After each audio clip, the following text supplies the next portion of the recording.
Mesmo sendo pequenos, o Senhor nos escolheu. E eis-me aqui, Jesus. Depois de um dia de tantos desafios, mas um dia que, graças à sua misericórdia, nós vencemos. Eu estou aqui, sou apenas um vaso nas suas mãos. Que o Senhor possa usar a minha boca para alcançar corações nessa noite, em nome de Jesus. Amém, queridos? Que privilégio, né? Estarmos na presença de Deus. Você já parou para pensar que o Deus Todo-Poderoso se preocupa com você? Às vezes, a gente não pensa nisso, né? Que um Deus Todo-Poderoso, que fez o céu, a terra, tudo que nela há, escolheu olhar para você. Tão pequeno, tão falho, tão pecador.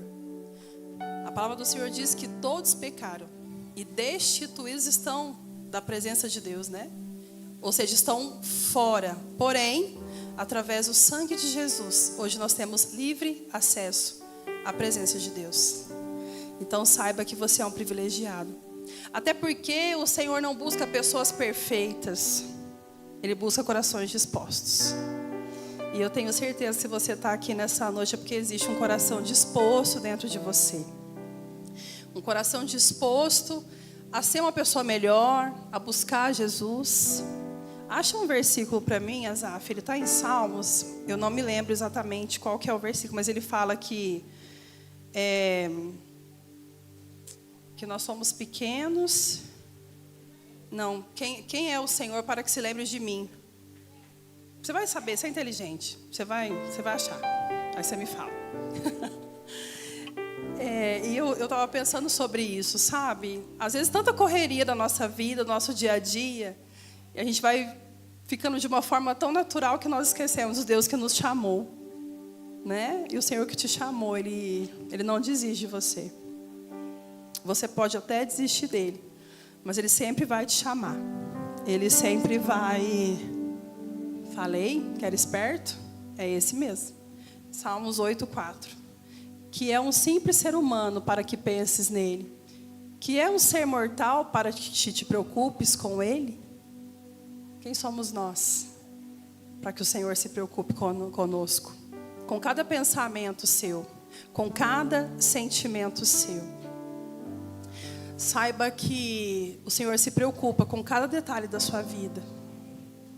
E não se preocupe, você pode entregar assim todos os detalhes na mão dele. Ele vai continuar cuidando de você, ele vai cuidar de você, ele cuida de você. Às vezes falta uma atitude sua, de você colocar na mão do Senhor e falar assim: eis aqui, Jesus, ó, tá aqui esse problema aqui. Eu preciso que o Senhor me ajude. Eu escutei uma vez uma palavra do pastor Luciano Subirá e eu achei muito interessante, eu nunca esqueci disso. E às vezes a gente pode perguntar assim: nossa, mas se Deus sabe de todas as coisas, por que eu tenho que orar? Não é uma boa pergunta? Ué, se Deus conhece meu coração, conhece meu pensamento, antes de eu falar, Ele já sabe o que tem na minha boca, já sabe o que está no meu pensamento, por que eu tenho que orar então? E ele disse algo muito interessante, que Deus, Ele só entra aonde você deixa. Por isso você tem que orar. Então, às vezes tem uma área na sua vida que está travada, que o negócio não acontece, porque você não colocou na mão de Deus ainda. Queridos, Deus, Ele é um cavalheiro. Ele só vai entrar onde você deixa. Então, às vezes, algumas áreas da sua vida não está dando certo porque você não colocou diante do Senhor ainda. Ele não invade. O Senhor, Ele é um Deus cavalheiro que só vai entrar onde você quer que Ele entre. E não é essa a palavra. Hoje eu vou trazer uma palavra. O Senhor me deu essa palavra no dia 27 de fevereiro e terminou de me entregar ela no dia 4 de março. E hoje o Senhor falou comigo sobre essa palavra. A gente está num culto de fé e milagres. E esses tempos atrás eu trouxe uma palavra que o verdadeiro milagre acontece dentro de mim. Nós, muitas das vezes, queremos milagres naturais. Nós testemunhamos muitos milagres naturais. Milagres que as outras pessoas veem. Eu troquei meu carro, eu comprei minha casa. Amém, irmãos, é bênção. Glória a Deus. Deus vai te abençoar. Mas muitos milagres têm que acontecer dentro de mim. Então, quando eu falo de um culto de fé e milagres, às vezes o milagre que você procura está dentro de você. É algo lá no íntimo do seu coração, que ninguém está vendo. E às vezes é um milagre que você nem vai testemunhar. Porque só você sabe o milagre que Deus fez dentro de você. Amém? E essa palavra, o tema dela é: quebre as pontes com o seu passado. Quebre as pontes com o seu passado. E eu queria ler Filipenses 3, 13 e 14, por gentileza.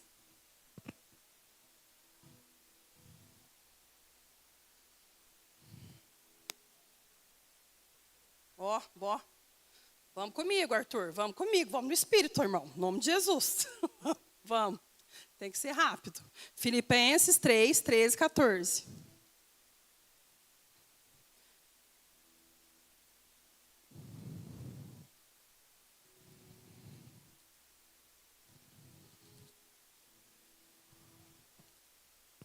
Vamos lá.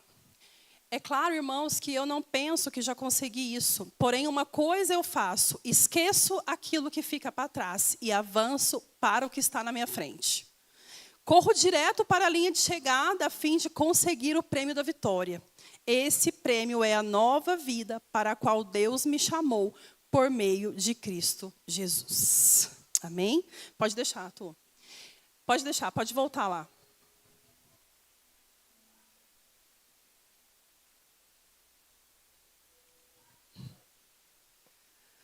Vamos lá.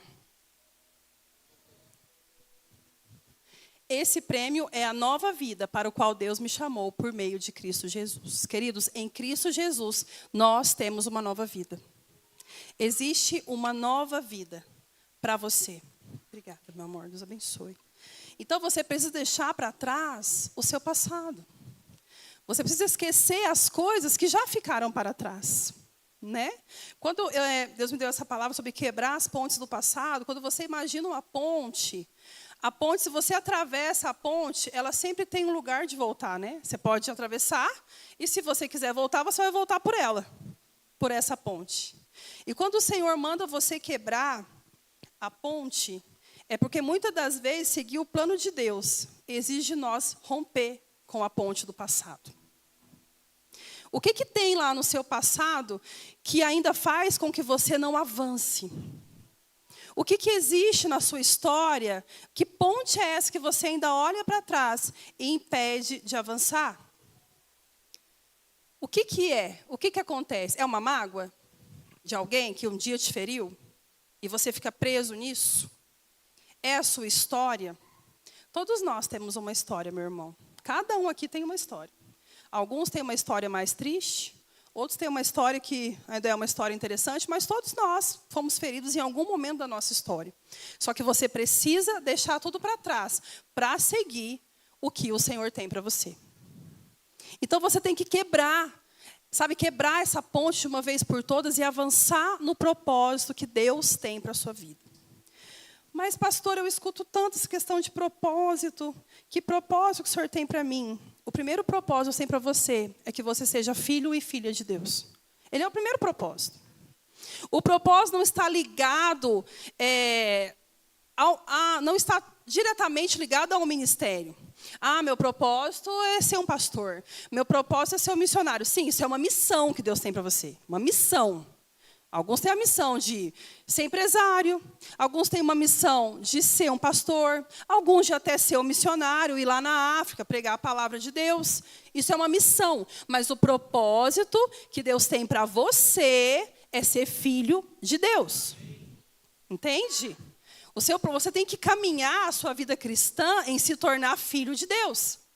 E quando você se torna um filho de Deus, você tem o DNA de Deus, né? O meu filho parece comigo.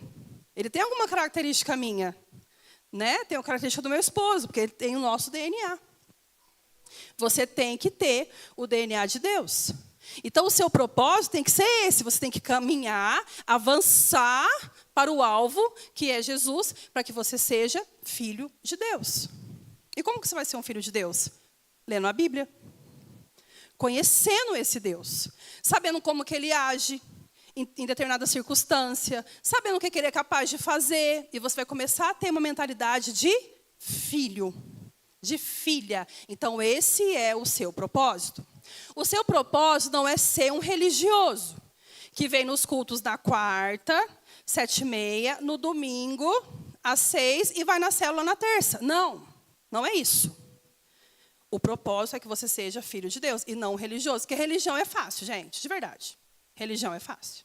Imagina, você cumpre lá um ritual e aí nos outros dias você é a mesma pessoa ruim que você é. A mesma pessoa com o mesmo pecado, com o mesmo problema, chato, fofoqueiro, pega no pé dos outros, entra nas lojas, é antipático. Ninguém quer ser teu amigo. Isso é ser religioso. É impossível você andar com Jesus e ficar do mesmo jeito. É impossível. Eu vejo um crente chato falar, não, né? Não, tá orando, não. Tá orando, não. Tá lendo Bíblia, não. Porque Jesus devia ser o cara mais legal da face da terra. Você acha que ele era mal-humorado? Ai, eu vim aqui, eu vou acabar com todo mundo. Não. Ele era lindo. Ele era querido. Ele era bem-humorado. Tão bem-humorado que virou para um cego e perguntou o que ele queria. Meio óbvio, né? Ô cego, o que você quer? Ô, Jesus, aí não, né? Jesus é a pessoa mais doce que você pode caminhar. A pessoa mais preciosa que pode ajudar você no seu dia a dia. Tenha o DNA do Senhor. Cumpra esse propósito de ser um filho legítimo de Deus. Um filho de Deus, ele se comporta de uma maneira exemplar. Um filho de Deus é legal, ajuda as pessoas, tem atitude, serve, é gente boa, é simpático, é educado com as pessoas. Isso aí, gente, é você carregar o DNA de Jesus. É você ser filho de Deus. Né? Vamos continuar aqui. Abre para mim Romanos 12, 2, por gentileza.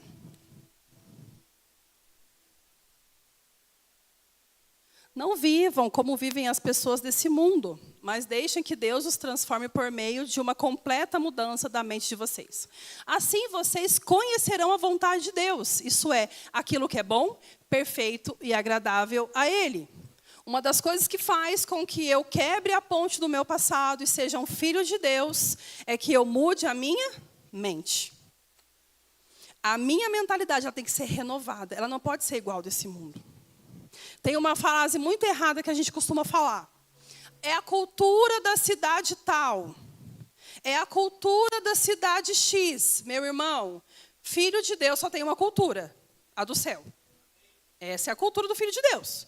Ah, é porque o fulano, ele nasceu em tal lugar. O fulano nasceu em Deus. Então, a cultura do fulano tem que ser a cultura do céu. A gente tem essas manias, sabe? De falar isso como se fosse algo normal. Ah, não é que? É a cultura da cidade. Não. A cultura do céu. É a cultura do reino. A cultura de Deus. É o que nós temos que trazer para nós. A cultura do céu. E eu trago isso mudando a minha mente. O problema é que o inimigo trabalha na nossa mente. Todos os dias, toda hora. Eu tenho certeza que você deve ter pensado alguma vez na sua vida, ah, eu não sou digno. Ah, eu nasci para sofrer mesmo. Ah, Deus não tem nada comigo. Mentira. Mentira do diabo. Porque o Senhor não fala isso para você. Ele fala que você é filho, que você é amado, que você vai comer o melhor dessa terra, que a vontade dele é boa, perfeita e agradável para você. Se você está passando por uma situação em que você não está feliz, você não está bem, então você tem que vir para a rota daquilo que o Senhor tem para a sua vida. A gente tem que parar com essa mentalidade de que crente nasceu para sofrer. Não, gente, que isso? Crente é feliz, é bem-aventurado. É cheio de Jesus, cheio do Espírito Santo. A gente tem desafio? Tem. Mas com o Senhor a gente vai vencer. A palavra do Senhor diz que muitas são as aflições do justo, mas que de todas Deus os livra. Não é de uma ou outra. Ah, é uma aflição muito grande, Ele vai me livrar. Não, é de todas. Todas as aflições Deus vai livrar você. Desde que você tenha intimidade com Ele. Desde que você sabe que você é filho dEle. Aconteceu uma situação conosco, eu acho que foi ano passado, se eu não me engano, acho que foi outubro ou novembro. Eu e o Paulo, a gente é corretor já faz uns anos, e nós éramos corretores em Pouso Alegre, a gente tinha uma imobiliária lá, eu tinha um sócio, e nós fizemos a venda de uma chácara. Na época que a gente vendeu, acho que foi 2021, se eu não me engano. Essa chácara podia fazer a transferência e tal. A pessoa que comprou não fez a transferência da chácara. Quando foi agora, no final do ano, em outubro, eu acho, entrou em contato com a gente, apavorando a gente, porque eu quero passar agora essa escritura e eu não consigo, e eu descobri que não passa mais, e eu vou entrar na justiça, porque eu quero de volta a casa, que foi da troca, ou eu quero a indenização de 150 mil, lá. O Wesley estava lá em casa, né, Wesley? O Wesley viu o jeito que a gente ficou. Eu falei, gente, mas como que esse cara me surge depois de 5 anos, não fez o negócio, e agora acha que as coisas é assim? As leis, em questão de área rural, mudam muito. Isso é normal, muda bastante. Área rural, urbana, então, podia realmente ter acontecido o fato de não conseguir mais fazer essa escritura. E aí o Paulo falou com o rapaz e tudo, nós fomos em Pouso Alegre. E aí, quando a gente estava indo, nós oramos, né? Falamos, Senhor, o Senhor sabe que nós, quando nós vendemos, poderia sim ter passado a escritura, eles não passaram. Se aconteceu alguma mudança agora, isso não é culpa nossa. Não houve má fé da nossa parte. Porque ele começou a nos acusar de má fé. Que ele poderia até nos processar por estelionato. E aí, eu falei, gente, não é possível, né? Aí oramos, estava indo em Pouso Alegre, começamos a orar, falamos com o Senhor, Senhor, o Senhor é um Deus que sabe de todas as coisas, o Senhor conhece. Nós precisamos resolver isso. Até porque o pessoal que vendeu essa chácara, até hoje é cliente nosso, a gente tem imóveis deles que a gente aluga, então a gente tem um vínculo com eles. Ele é um senhor, ficou apavorado, gente, apavorado. Nossa, passou mal, aquela coisa toda. Foi uma situação muito chata. E a gente orando, era uma aflição, gente. Foi uma aflição que eu fiquei aflita durante muitos dias. Porque eu sei quem eu sou. Eu sei.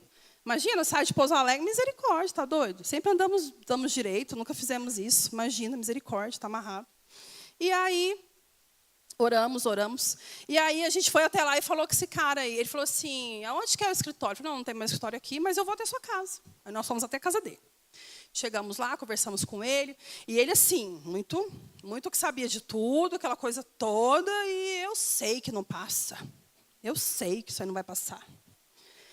E aí ele falou assim, mas se passar, eu vou dar parabéns para vocês. Eu já sei qual que é o fim disso. Não vai passar. E eu vou entrar com o processo. Aí o Paulo falou assim, mas nós vamos tentar. E Deus é fiel. E Ele vai nos ajudar. Falei, pronto. Chamei meu pai pro pau. Ai. E aí, queridos, vou resumir a história. Eu tenho um rapaz lá que é do cartório, a gente conhece ele há muito tempo, ele é um cara muito esperto, muito inteligente. Fomos até ele, mostramos a situação, ele falou assim para mim, falou para nós, uai, coincidência. Parece que eu estou fazendo a urbanização dessa área. Tem uma casa amarela no fim da rua? Aí eu falei, não lembro. Vamos lá ver. Aí fomos até a área, chegamos lá, estava no final da rua a casa amarela. Eu falei, não é possível. Não é possível, gente. Que é a mesma região. Falamos para ele, falou, fulano, tem uma casa amarela no fundo. Aí ele falou, é muita coincidência. Ele falou assim, Janaína, provavelmente essa região está sendo urbanizada e a escritura vai sair. Eu falei, meu Deus, não é possível. Não é possível. Resumindo a história, meus queridos, resumindo a história. Chegou Natal, Ano Novo, tudo para, né? Para cartório, para a prefeitura, para tudo. Mandamos aí o menino do cartório lá, tentando aquela coisa toda. Quando foi essa semana, o menino mandou para nós, o cartório, seguinte, saiu o ITBI. Ele paga o ITBI e vai para o cartório, a escritura está pronta. Falei, louvado seja Deus, saiu a escritura que o rapaz duvidou. Amém. Aí ele virou e falou assim para nós, mas tem um porém. O rapaz falou que já entrou na justiça. Só que eu fiquei calma, porque eu pensei, o documento saiu, a escritura vai sair, não tem o que fazer. Aí nisso o Paulo ligou para ele. Fulano, seguinte, saiu o ITBI aqui, você não vai pagar, porque agora você paga e vai para a escritura, vai para a escritura. Aí ele falou assim, eu já entrei com o pedido, já entrei com o processo. Só que nisso o Paulo começou a falar, não, mas como é que você vai entrar? Você vai alegar o quê quando chegar lá? O juiz vai falar que você tem que esperar, porque é só você pagar o ITBI que vai sair a escritura. Aí ele assim, deixa eu falar. Deixa eu falar. Aí ele falou assim, eu vou arquivar o processo na segunda-feira. E vou pagar o ITB e nós vamos fazer a escritura. Meus irmãos, isso não é natural. Isso não pode ter sido natural. Porque eu sei o Deus que eu sirvo. E Ele faz milagre. E sabe o que acontece? A gente não chama Deus para os nossos problemas. A gente acha que tem força suficiente para conseguir enfrentar esse mundo que quer acabar com a gente. O mundo está ficando mais difícil, vocês perceberam? Está ficando mais difícil. As pessoas estão mais estressadas, está tudo muito mais confuso, está tudo muito mais difícil. Uma loucura. A população, metade está com crise de ansiedade, outra metade está com depressão, outra parte está com os dois. O negócio está feio, querido. Se você não for filho de Deus, eu não sei o que vai acontecer, não. Eu estou falando isso porque eu quero trazer para você esse entendimento de que você pode trazer Jesus, Deus, para lidar com as situações do seu dia a dia. Vamos voltar para a ponte. Qual que é o outro que eu vou ler aqui? Hebreus 10, 38 e 39. Vamos, tutor. 10, 38 e 39.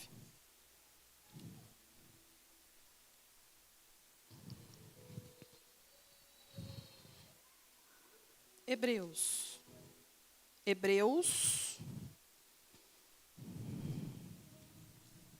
Isso aqui é isso mesmo? Espera aí. Hebreus 10, 38 e 39. E todos aqueles que eu aceito terão fé em mim e viverão. Mas se uma pessoa voltar atrás, eu não ficarei contente com ela. Mais um. Nós não somos gente que volta atrás e se perde. Pelo contrário, temos fé e somos salvos. Amém? Você não é daqueles que retrocedem. Até porque o Senhor não se agrada de quem retrocede. Você tem um alvo a seguir, e o alvo que você tem que seguir é Jesus, e o propósito que você tem que ter é que você é filho dele. Então, prossiga, não olha para trás. Tem dias, queridos, que é difícil. Tem dias que a nossa alma grita, a nossa carne grita. Mas você não pode voltar para trás. E você precisa quebrar de uma vez por todas essa ponte que faz com que você sempre olhe para trás. Essa ponte que você olha e fala, eu vou voltar. Não volte. Deus não tem prazer em quem recua, em quem volta. Então, se o Senhor, Ele tem um chamado para você, se o Senhor falou algo para você, prossiga no que Ele te falou. E Ele te fala que você vai vencer, que você vai conseguir, que nele nós somos mais do que vencedores. Né? Queria que agora a gente abrisse em Oséias 6, 1. E eu vou mostrar para vocês o único lugar que a gente pode voltar. Venham, voltemos todos para Deus, o Senhor. Ele nos feriu, mas com certeza vai nos curar. Nos castigou, mas certamente nos perdoará. Pode continuar, o 2. Daqui a uns 2 ou 3 dias no máximo, Ele nos dará novas forças, nos porá de pé. E nós sempre faremos a sua vontade. O único lugar que você pode voltar é para a presença do Senhor. Não volte ao seu passado, mas retorne sempre à presença. Porque a nossa carne, ela tem a tendência de sair de perto do Senhor. De sair da vontade dEle. E uma coisa que eu coloquei aqui, decida quebrar todo o vínculo com o passado, com aquele pecado que você ainda insiste em flertar. Se uma TV te faz pecar, não veja. Se uma música mexe com a sua alma, não escute. Pequenas coisas fazem você voltar ao passado. Faz você tentar pegar o caminho de volta. Tome cuidado com as pequenas coisas. Os pequenos detalhes podem fazer você voltar por esse caminho que o Senhor quer quebrar. Aprenda a colocar a sua alma no lugar que ela tem que estar, que é debaixo da presença de Deus, que é ali debaixo da vontade dEle. Existem certas coisas, queridos, que nós precisamos lutar contra. Há muitos anos atrás, eu lutei contra a pornografia. É difícil ver mulher falar isso, né? Mas acontece. É mais comum o homem, né? Eu lutei contra a pornografia. E eu acessava a pornografia através de TV por assinatura. E teve um dia que, quando eu acessei, o Espírito Santo ele veio e me deixou assim muito constrangida. E eu lembro que era um pecado que eu não conseguia vencer. E eu pedia perdão, mas sempre voltava. E eu fui tomar um banho, eu estava com tanto nojo de mim, porque esse pecado ele é muito nojento. E muita gente tem problema com esse pecado. E é um pecado que fica lá no íntimo, no fundo. É muito raro quem tem coragem de confessar esse pecado para um pastor, para alguém que auxilie. Mas é um pecado muito comum. Até porque o mundo acha que isso é comum. Né? Às vezes o cara de local de trabalho já fica mostrando para o outro. Para o mundo isso é comum. Né? Na verdade, é até falado em escolas, né? Algumas situações que tem que se conhecer, enfim, não vou falar muito escrachado. E eu me lembro que eu senti muito nojo de mim nesse dia. E eu fui tomar um banho. Eu coloquei a mão na minha cabeça. E eu falei assim, seu demônio, você vai sair da minha vida, porque eu não aguento mais. O Senhor me chamou para ser livre. E eu pus a mão na minha cabeça e eu chorei tanto. E eu me ajoelhei naquele chuveiro. E eu comecei a falar, Senhor, arranca esse pecado de mim. Arranca, porque eu sou nojenta. Eu não consigo vencer isso. E com a mão na minha cabeça, eu falei, demônio, sai de mim. Sai de mim, demônio. Eu não quero mais isso para mim, eu não aguento mais. Às vezes falta a gente ser um pouco radical, sabe? Com alguns pecados que a gente vai carregando. Aí a gente cai, perdão, e volta. Cai. Não, pecado não é assim. Pecado você pede perdão e você não faz mais. Se você está numa situação que você não consegue ser liberto, põe a mão na tua cabeça e fala, sai, demônio, sai da minha vida. Depois desse dia, eu fiquei muitos anos. Saiu, TV por assinatura da minha casa. Irmãos, eu fiquei muitos anos sem TV por assinatura na minha casa. Muitos anos. Muitos anos. Eu fui ter TV por assinatura, eu acho que aqui em Pós de Caldas, no ano passado. E uma outra coisa também, que muitos anos eu fiquei sem ter, a TV dentro do meu quarto, que era no meu quarto. E eu fui ter TV no meu quarto no ano passado, aqui em Pós, porque eu já estava 100% curada. Sabe aquele negócio? Quem é ex-viciado não passa perto de cachaça? É isso. Você tem que lutar, querido. Você tem que falar não também. Você tem o Espírito Santo, você tem Jesus, mas você tem que falar não também para a tua carne. Não, eu não vou. Não, aqui eu não posso. Se eu for aqui, eu vou cair. Quebra a ponte com o passado. Eu não conheço ninguém aqui intimamente. Às vezes o que eu estou falando aqui é algo que você está vivendo. E o Senhor quer te libertar. Ou então não é esse pecado, mas é um outro. Aí eu sempre caio na mentira. Nossa, menti de novo. Ai, não devia ter mentido para fulano. Põe a mão na tua cabeça, arranca esse demônio. A gente tem que radicalizar às vezes, sabe?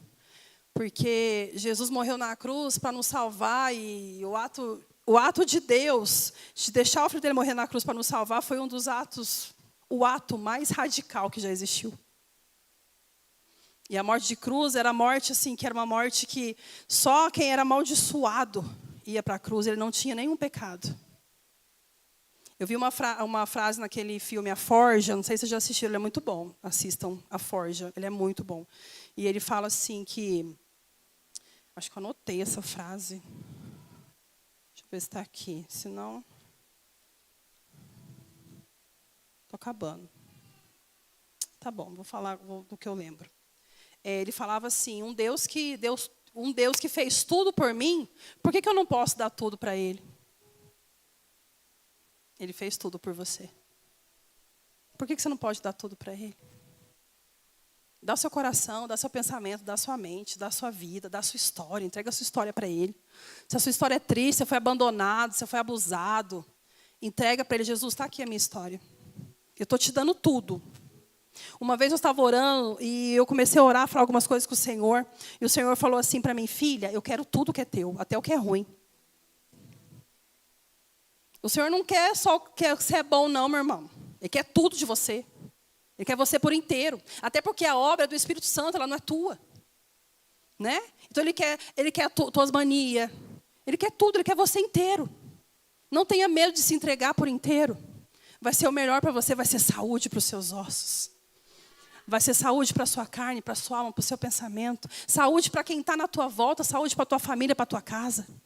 Às vezes você foi ferido, está ferindo teus filhos. Às vezes você passou por alguma situação de tanta dor, você está machucando alguém. O ferido sempre vai ferir alguém. Isso é psicologia. Não é nem Bíblia, nem só a palavra de Deus, é psicologia. Se você teve uma história triste, uma história difícil, você vai sangrar em cima de alguém.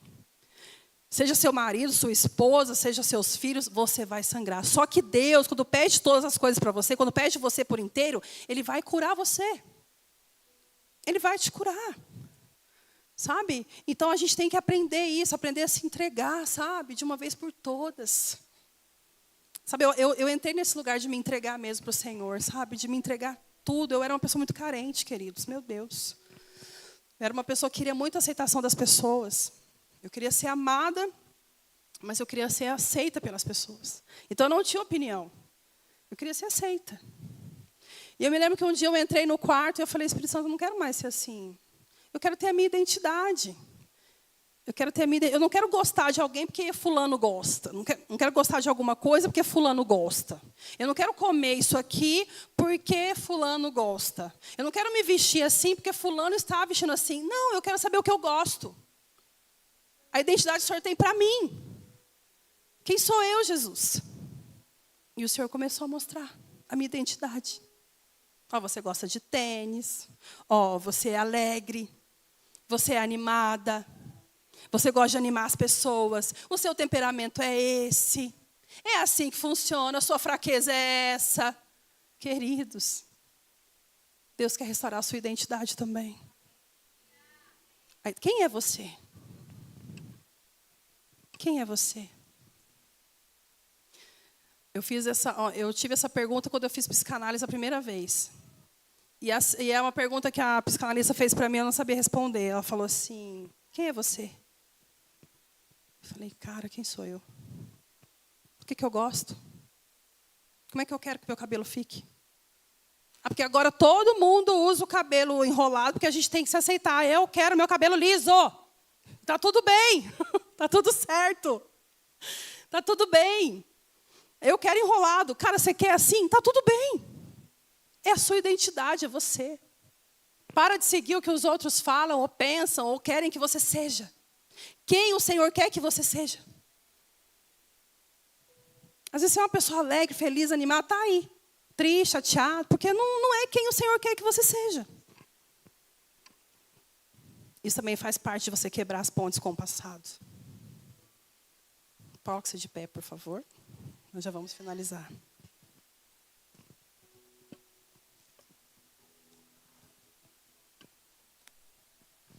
Qual que é esse passado? Qual que é esse passado que ainda dói um pouco quando a gente fala dele? E que o Senhor quer entrar. Olhe para frente, querido. Olhe para Jesus. Olhe para a cruz. Existe uma cruz que te salvou, que te resgatou. E isso é indiferente de religião. Você não é questão de, eu tenho que ser crente para ser salvo. Você tem que ser filho de Deus para ser salvo. Você tem que aceitar Jesus como seu único e suficiente Salvador para você ser salvo. E é isso que Ele quer de você. Ele quer teu coração, Ele quer teus pensamentos, Ele quer restaurar a tua identidade. Ele quer restaurar o propósito original que Ele tem para a sua vida. Não se perca nas mentiras do diabo. Não se perca numa história que o inimigo distorceu e que você foi aceitando essa história. Não. Qual é a história que Jesus escreveu para você? Será que você está vivendo a história que Jesus escreveu para você? A palavra do Senhor diz que todos os nossos dias estão contados. Que Ele escreveu todos eles quando ainda éramos uma substância informe. Quando você estava lá no ventre da sua mãe, Deus estava escrevendo uma história para você. Deus estava escrevendo algo para você. Ele tinha um plano e um propósito para você. Agora, se no meio do caminho o diabo te feriu, é tempo de você voltar ao Senhor. Não voltar ao passado, não voltar a essa ponte, mas é tempo de você voltar e retornar ao Senhor, porque Ele vai te curar. Porque Ele vai te sarar, porque Ele tem bons pensamentos. Ele tem pensamentos de paz. Ele tem bons pensamentos ao seu respeito. E às vezes você não está desfrutando desse pensamento.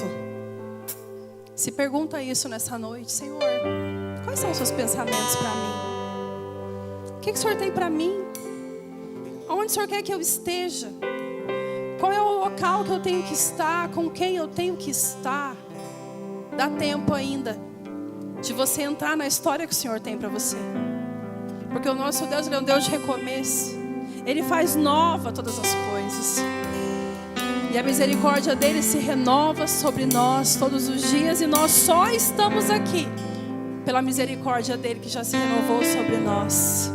Nesse dia, Ele tem paz, Ele tem misericórdia, Ele tem cura. Não se trata de uma igreja evangélica, se trata de Jesus. Se trata de Deus. Se trata de você prosseguir em conhecer ao Senhor e entender que Ele tem bons planos para você. Não se conforme com as migalhas do diabo, meu irmão. Não se conforme com prisão na sua alma. Sua alma presa pelo pecado, presa pelo passado, cheio de dor, cheio de mágoa.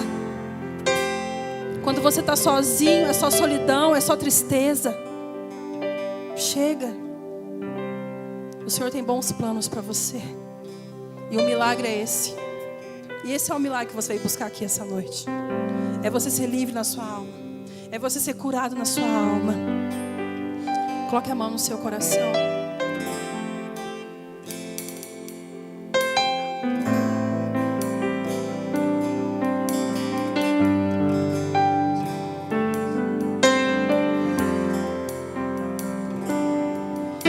Eu queria que, se você quer receber uma oração dentro disso que eu falei, que você viesse aqui na frente, não se constranja. Os pastores vão orar por você. Nós vamos orar por você. Se essa palavra te tocou, se existe algo ainda que você ainda precisa deixar para trás, de uma vez por todas, vem aqui na frente, vem ser abençoado, vem receber uma oração. Nós vamos impor as mãos sobre você. Nós vamos orar por cura, por restauração, por libertação.